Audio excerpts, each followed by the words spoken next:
Charlie Parsons for Boxing Social in association with William Hill and Empire Fight Store. Delighted to be joined here in London for the launch press conference for Smith-Eubank 2. Dean Whyte, how are you, bro? Been a while. How you doing, my man? Yeah, all good, man. It's been a while. Yeah. It's been a while. Just quickly, little reflection on the show.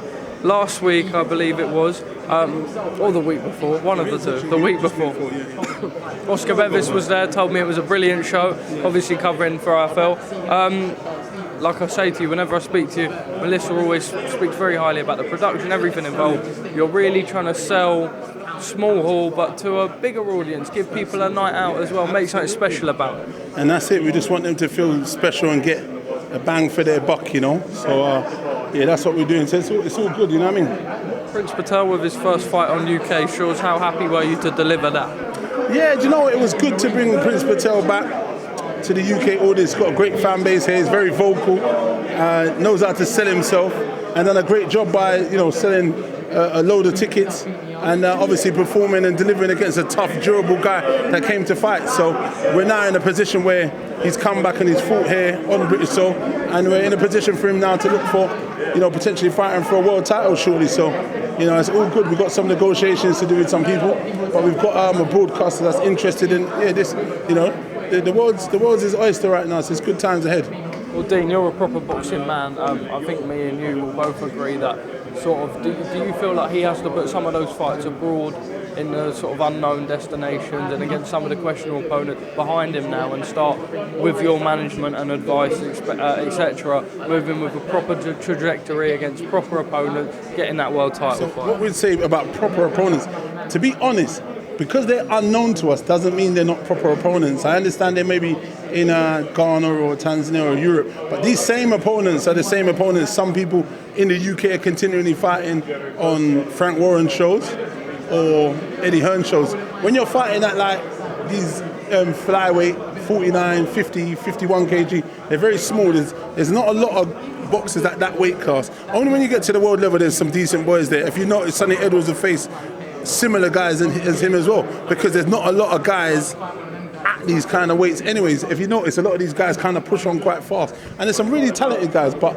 your question is, we've got to get him these titles, and then we'll look at who's on the table and who to fight and see if there's any unification fights to make. But he's got a lot of work to do to be talking about fighting Sonny Edwards and the other guys who are way in front, who are been doing this at the high level for a long time, you know what I mean? So we've got to be smart and make the right steps, but he's going to be looking forward to that, and it's going to come in time, you know what I mean? How far is Prince Patel from that world title fight? Do you think Sonny Edwards says that he doesn't want to give him a fight because he's giving him a load of money and that's undeserved? That's Sonny's fault. Listen, it happens, and this is the same thing we're talking about with Dillian Whyte and Bakole, and when you're talking about these it happens. When you're the champ or you're in that position at the top, you don't want to bring certain people on the table because you don't think they deserve it.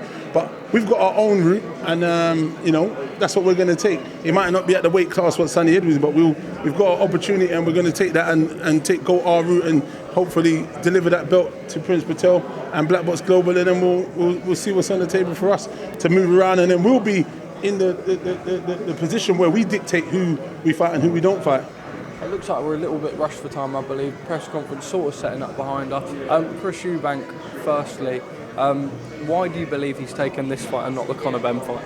Do you know, we've got to give Chris Eubank credit, man. Look, he took this fight. Obviously, it's coming such a devastating loss, but he shows that he's got the heart of a lion, the mentality to come back from such a devastating defeat and come back and fight. Credit to him. I wish him well, and I hope he does really good. And I hope both guys come out healthy and sound after this, you know what I mean? So it's a great fight, and I'm sure everyone's going to tune in and show up to see it. UKAD have now formally suspended Conor Benn. Your thoughts? Yeah, I ain't got no comment. I don't know. Whatever goes on with them, I'm not interested. Dillian was on a madness in Poland last week. Obviously, nearly had a tear up on the stairs, on the cobbles with Martin Bakole. Is that a fight that can be looked at in the future? Is it a big enough opponent for Dillian? It's not. It's nowhere near. No one even knows him. He's not a big enough star. He doesn't warrant the same what we're talking about Prince Patel with Sonny Edwards, the money, because he feels that he hasn't earned it. You've got to go out there and earn it. So Bakole needs to go out there, continue working, fight Hunter, fight. There's many guys he can face and get to that position. If he ever gets to that position, because there's only a few people become pay-per-view stars that become star in boxing at a certain level. But he's not in the conversation right now. He's not part of the tea and crumpets. So yeah. Dean, what's your thoughts on these rumours of the sort of 4 heavyweights fighting out in Saudi Arabia both on the same night? It would certainly probably be boxing's biggest ever night, but if anyone's going to pay for it, the Saudi Arabians probably are the one. Do you believe it's realistic? Time and time again, I ask you about Joshua Fury, I ask you about all these fights. Why is it now any different? Do you know, I'm not sure how that even works out. Listen, to be honest, money talks and bullshit walks. If they can deliver the money and the package, then you get those guys in the same place at the same night. But, you know, I'm sure Tyson Fury, as we've seen in his time, he's been very hard to deal with, and he's probably going to want the lion's share of all the money. And then how does that work for everyone else? Because Joshua believes he's a star, Deontay Wilder believes he's a star. So, you know, and then Usyk's obviously got belts as well. So 4 guys in this tournament, and everyone thinks they're bigger and better than everyone, so it's going to be a tricky one. But if it comes off, I'll watch it. I don't know if I'm a fan of it, like, oh, tournament with these guys, but let's see. Eddie Hearn's confirmed that he's flying to Saudi Arabia tomorrow for talks.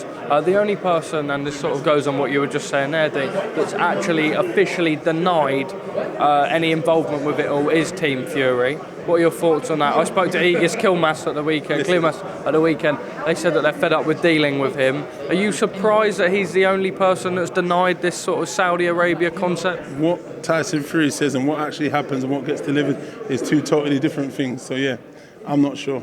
Dean Whyte, top man, thank you very much.